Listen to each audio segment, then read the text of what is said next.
Turkish princesses of the Ottoman Empire in exile. The last princesses of the Ottoman Empire were born during the fall period of the 600-years-old Ottoman Empire. Even in the weakest years of the Ottoman Empire, they were born into wealth. They lived in the most beautiful palaces of Istanbul until their exile. They received very good education, learned several foreign languages, engaged in literature and art. However, World War I changed their destiny as it changed the fate of the whole world. The borders of countries have changed, empires have been destroyed, new nation-states have been established. The new Turkish Republic was one of them. When the Ankara Government in Turkey abolished the Caliphate on March 3, 1924, it banned all members of the dynasty from living in Turkey and decided to go into exile. All members of the dynasty are deported. Law forbade them to set foot on Turkish territory, even in transit. This was changed in 1952, allowing the women of the dynasty to return home. Dynasty men, on the other hand, gained the right to return to their homeland in 1974, 22 years later. Murat Bardakes says that the members of the dynasty who had to leave Turkey were 155 people. Some of them went to France, some to Italy, some to Lebanon, and some to India. They lived in different countries, climates and cultures with longing for their homeland. Compared to the collapse of other dynasties in history, they were lucky compared to the Russian dynasty because they were not killed, they were given the right to live. In addition to the exit passports, some money was also allocated. However, the princes were trained to rule the state and did not know how to do any other job. They were well equipped, but they could not use their qualifications in other jobs, earn money. They were left without money and some lived in misery. The princesses, on the other hand, contributed to the family budgets in exile by selling their jewelry, and some of them were forced to marry wealthy suitors against their will. The common problem of all of them was homesickness, statelessness, feeling of alienation and longing for Istanbul.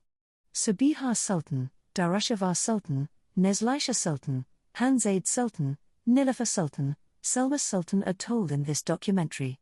This documentary covers the events in exile between 1924, when the exile began, and 1952, when the permission to return to the country was granted.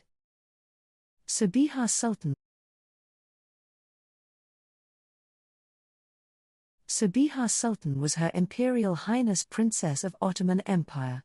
She was born in 1894 as the daughter of the last Sultan of the Ottoman Empire, Vahideddin. She was a beautiful and intelligent Sultan.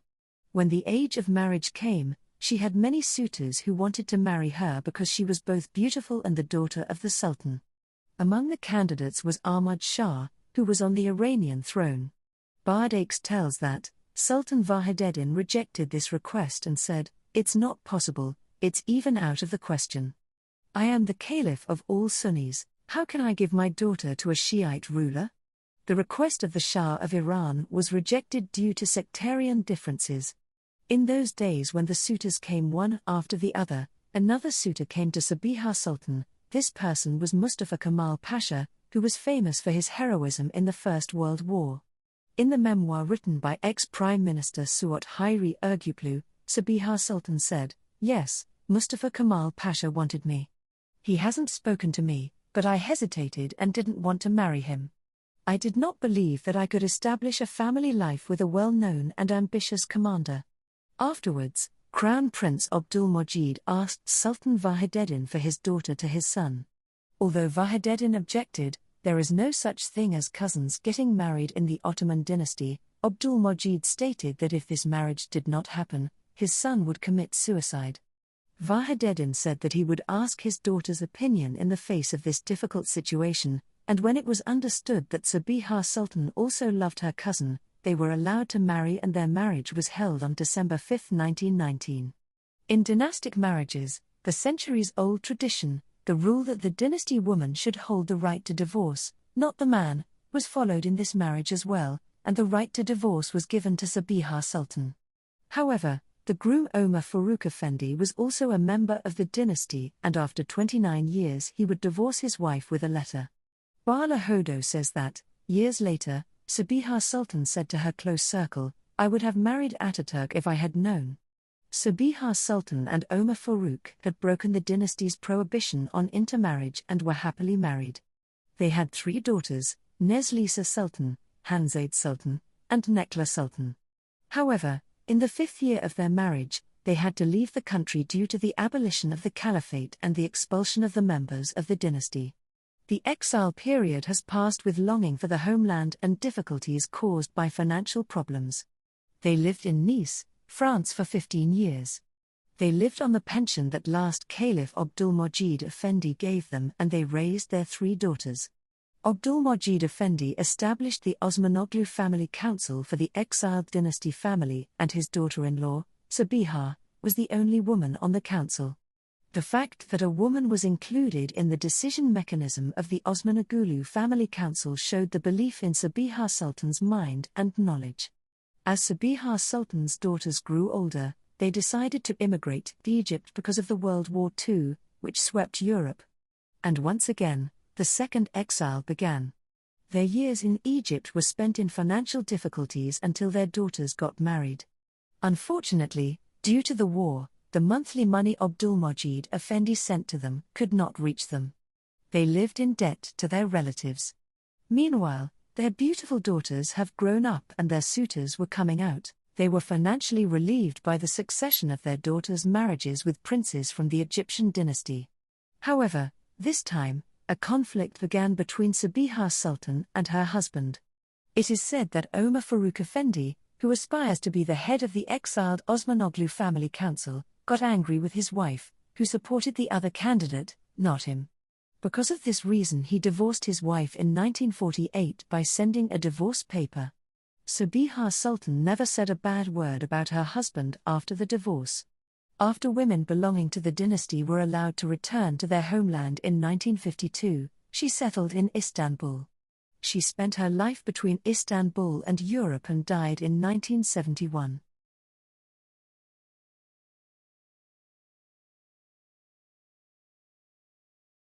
Daru Sultan was Her Imperial Highness Princess of the Ottoman Empire and Princess of Berar. She was the daughter of the last Caliph Abdulmecid II. Her life began in 1914 in Istanbul. Her father was very fond of his daughter and brought her up with modern education in foreign languages, literature and art.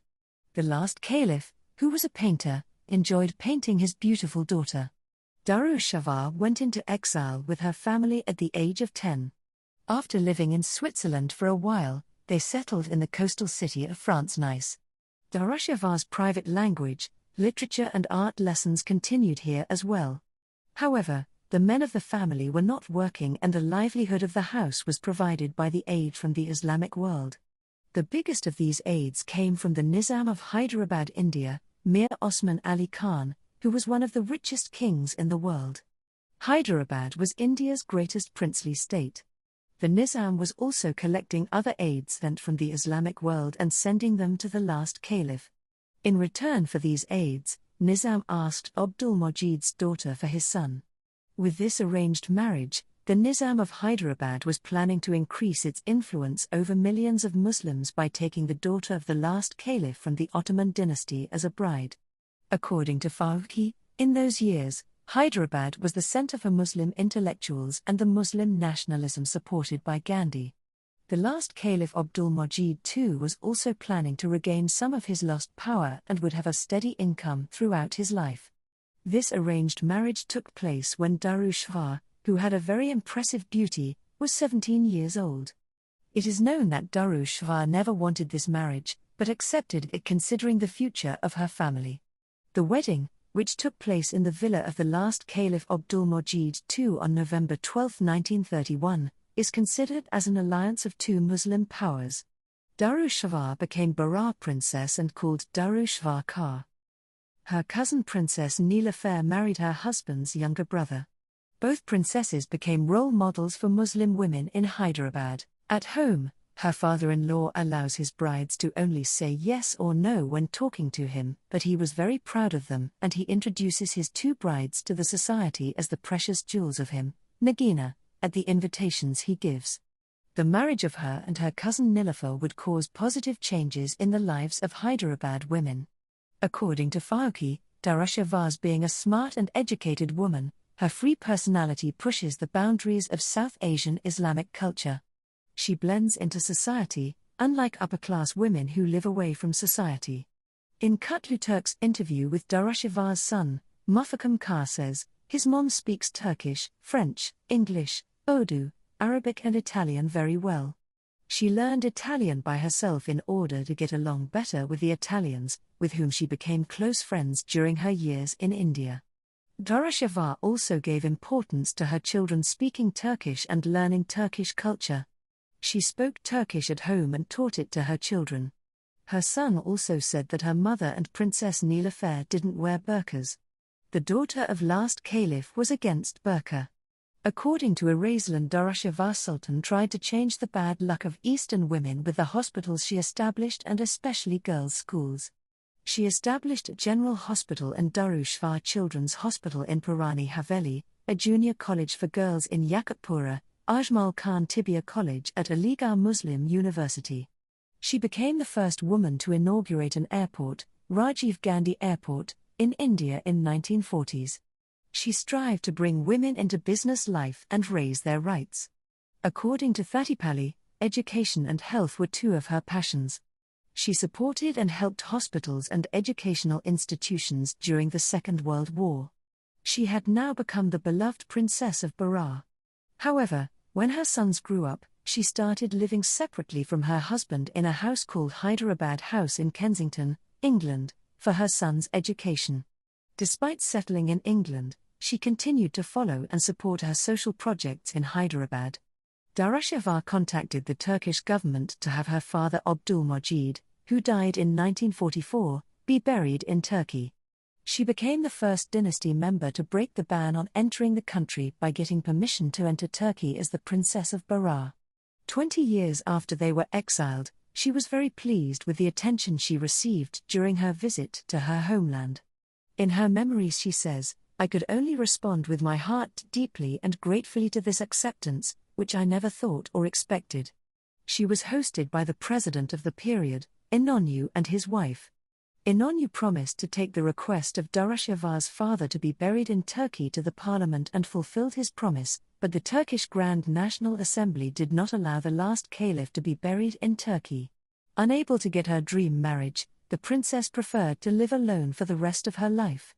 She did not break her relationship with Hyderabad, continued to be interested in the institutions she created, and went to Hyderabad until 2004.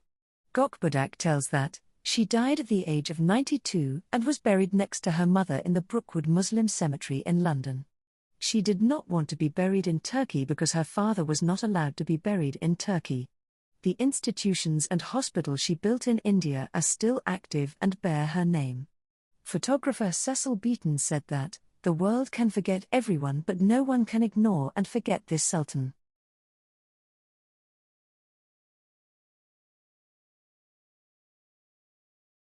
Nezela Sultan was Her Imperial Royal Highness Princess of Ottoman Empire and Princess Regent of Egypt.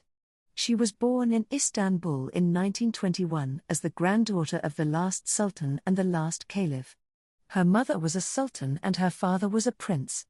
Like other members of the dynasty, she was exiled with her family in 1924 and lived in Nice for 15 years. Her grandfather Abdulmecid had given Nezela's father Omar Faruk Effendi a regular monthly salary and was covering the expenses of the family. However, Omar Faruk Effendi did not know how to manage the budget and was spending his income lavishly. Nezela's family was always struggling to make ends meet. Aga Khan wanted Nezela for his son Ali. However, the caliph got very angry and said, "I consider it an insult that the Ismailis aspire to the granddaughter of the Sunni caliph." Thus, another marriage request was blocked by the sectarian difference barrier. When the family, disturbed by the signals of the Second World War, decided to leave Europe and go to Egypt, Caliph Abdulmecid approved his son's decision and promised to support them financially. Passports issued by the French are for travel only. On the passport is written exclusively for refugees. All of them are stateless. Her days in Egypt were also passing by with scarce living. Moreover, because of the war, grandfather Abdulmecid could not send money from France to Egypt and the family was in a difficult situation. In that period, Prince Abdulmunim aspires to Nezela. There was 20 years of age between them and Nezela did not want to get married because she found her suitor old. But Nezela had to accept the marriage at her father's insistence and they married in 1940. She became an Egypt princess and beloved wife of Prince Abdulmunim. They began to live in Heliopolis. Prince became a good husband to Nezela for 41 years. They had 2 children. As a result of the coup in Egypt in 1952, when her husband, Prince Abdulmunim, became regent, Nezela became First Lady in Egypt. Nezela had been active in health and education issues and social aid works during her time as the regent's spouse. In 1957, Nezela and her husband were accused for conspiracy against the government and were placed under house arrest. All her property was confiscated.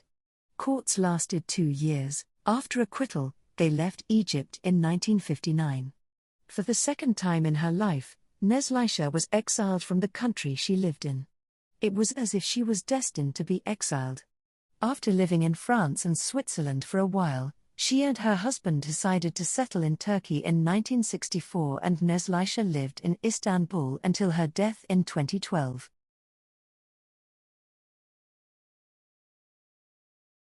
Nezela Sultan was Her Imperial Highness Princess of Ottoman Empire and Kingdom of Egypt. When she was born in Dolmabahce Palace in 1923, her grandfather Abdulmecid was in the office of caliphate. Her mother was Sabiha Sultan, the daughter of the last Sultan Vahdettin, and her father was Prince Omar Farooq Effendi. Both her mother and father were members of the dynasty. When she was still a baby in her mother's arms, her exile journey with the members of the dynasty began. They lived in Nice for 15 years. Her family lived on the help of their grandfather Caliph Abdulmecid. However, because of the wasteful character of the Hanzade's father, they lived in poverty. As the sisters grew older, they began to become more beautiful and attract attention. Especially Hanzade's beauty will be legendary in the future. To prevent their daughters marry non-Muslim men in France, their father decided to settle in a Muslim country, and with the approval of the mother Sabiha Sultan, the family settled in Egypt.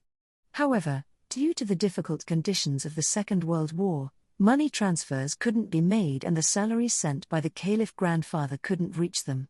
The family was experiencing great financial difficulties in Egypt. That is, until the Egyptian princes, one after the other, aspired to the Nezela and Hanzade sultans. Reza Pahlavi, the crown prince of Iran, who would later become the Shah of Iran, was among those who aspired to the beautiful Hanzade. Just as Ahmad Shah on the Iranian throne wanted Sabiha Sultan, Iranian crown prince Reza Pahlavi wanted Sabiha's middle daughter Hanzade.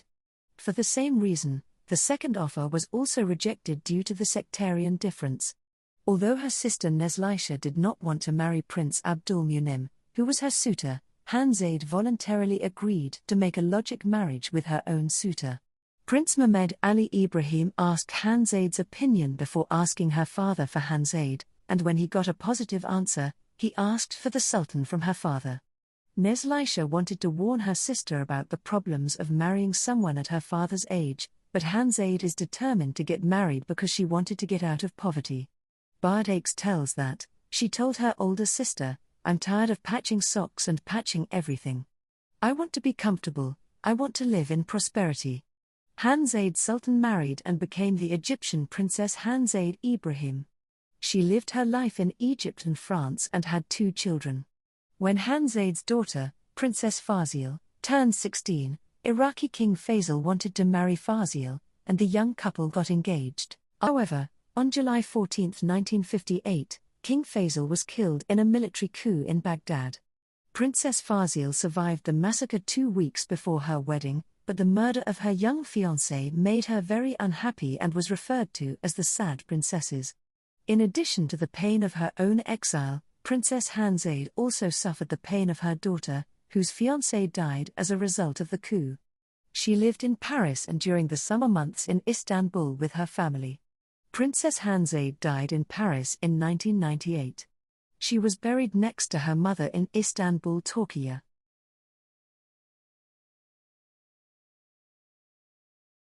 Nila Sultan was Her Highness Princess of Ottoman Empire and Princess of Hyderabad. She was born in Istanbul in 1916. Her mother Odile Sultan was the granddaughter of Sultan Murad V of Ottoman Empire. She was 8 years old when exile was ordered for members of the dynasty she belonged to. Together with her mother, they settled in Nice, France, and lived in poverty with her mother Odile Sultan during the Nice years. The fate of Nilüfer changed when Prince Sekat Muazzam Jah came to Nice. He fell in love with Nilüfer as soon as he saw her. The Prince Muazzam Jah wanted to marry Nilüfer. Thus, the poverty they lived with her mother came to an end. She got married when she was a child, at the age of 15, and they went to Hyderabad, India, as a bride with her cousin Darushavar. Nilüfer and her cousin Darushavar were two brides from Ottoman dynasty. Radhakrishna and Bhattacharya say that their marriage was a big event for Hyderabad, and when they got married, Nizam, who was her father-in-law, declared a holiday in Hyderabad. Nilüfer wanted to address her father-in-law, Nizam, as father, perhaps because she lost her father when she was 2 years old. Khan tells that, before she left for Hyderabad, she wrote to Nizam saying that she wanted to find a loving father figure in him. Nizam allowed Nilüfer to call him father in public. The Nizam of Hyderabad was very proud of the marriages of his sons with sultans from the Ottoman dynasty. Radhakrishna, Bhattacharya say that, he referred to them as my jewels, Najanas, at meetings where he introduced his beautiful brides to the Indian community. The letters between Nilüfer and Nizam are kept in the archives of Chowmahalla Palace. Nizam encouraged Nilüfer and Darusvar to make sports such as tennis and horse riding. He sent them to Europe and wanted them to buy artworks for their museums in Hyderabad. Nilüfer, at her young age, made an effort to improve the living conditions of Hyderabad women and to give them their rights. Khan tells that, influenced by the death of her servant Rafat during childbirth, she established a maternity home for women.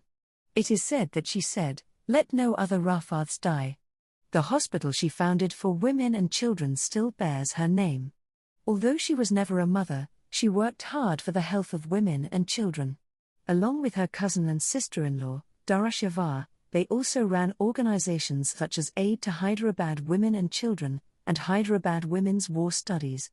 Nilüfer's clothing taste was also influential in both the East and the West during the years she lived. She is also known as the woman who created the first Indo-Western clothing style. Her own designed saris have attracted a lot of attention both in India and Europe. It is interpreted that she westernized the saris. 34 of her saris were donated by her second husband to the Fashion Institute of Technology in New York. Walker tells that, her wardrobe is still studied by fashion students across the globe. Despite all her philanthropic activities and being active, Nilüfer had a problem. She couldn't have a child. In 1948 her husband took his second wife. In 1951 she settled in Paris and divorced her husband. She entered a fast social life in Paris. She is said to have received movie offers and refused them. She married an American diplomat named Edward Pope in 1963. She remained married to her second husband until her death, and she died in Paris in 1989. She continued to take care of the institutions she had built in India until her death. A commemoration corner was organized in Nilüfer's memory at Nilüfer Hospital, the maternity and children's hospital she founded in Hyderabad on the 100th anniversary of her birth, and her photo in the corner was decorated with flowers.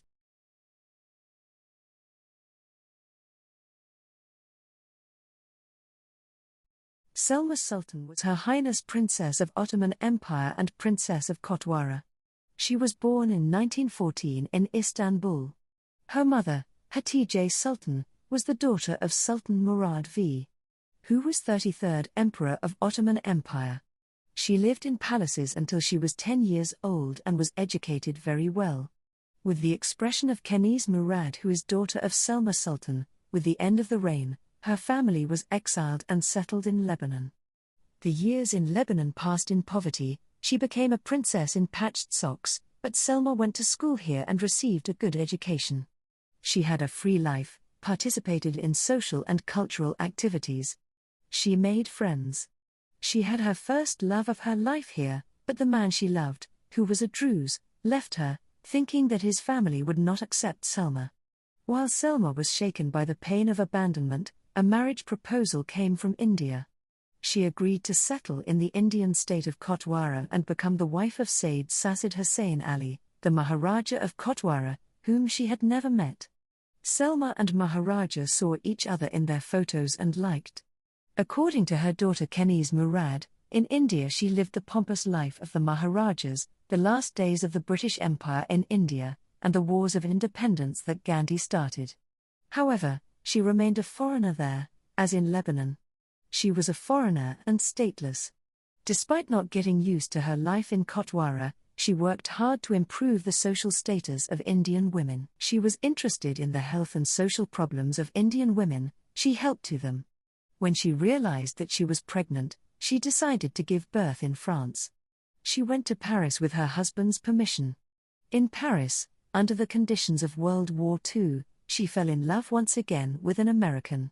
When her love had to return to American hometown, she did not leave Paris to wait for him. Meanwhile, communication with India was cut off due to the war and she was unable to receive financial assistance from her husband. She tried to make a living by selling her valuables, jewelries. She gave birth to a daughter in 1939, but informed her husband about a dead baby. She would have let him know if she had a son, but she didn't want her daughter to grow up in Kotwara, where women's rights were not available. She telegraphed her husband that the child was stillborn. Next to her was the eunuch Zainal, to whom her mother had entrusted her. However, Selma fell ill with severe peritonitis.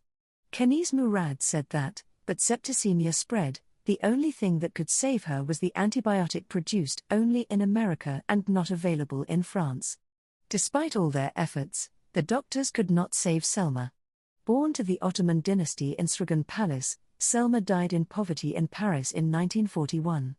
Eunuch Zainal left Selma's baby at the Swiss consulate in Paris and ambassadress raised the child. That girl would become the famous novelist and journalist Keniz Murad. Some of the Turkish sultans and princesses played important roles in the development of women's status in the countries they went to. They became role models for women with their contemporary behaviors, education and culture. They left schools, hospitals and social aid organizations behind them. Isn't it interesting that the last caliph was a painter? He was the founder of the first Painters Association of the Ottoman Empire. Isn't it more interesting that the leader of whole Islamic world played the cello? What if Caliph Abdulmecid had listened to the warnings of the Ankara government and was not interested in politics, had not been in conflict with them and the caliphate had continued? What if Sabiha Sultan had said yes to Atatürk's marriage proposal? How would history be written for Turkey and the world? What would the lives of the sultans be like? Who knows?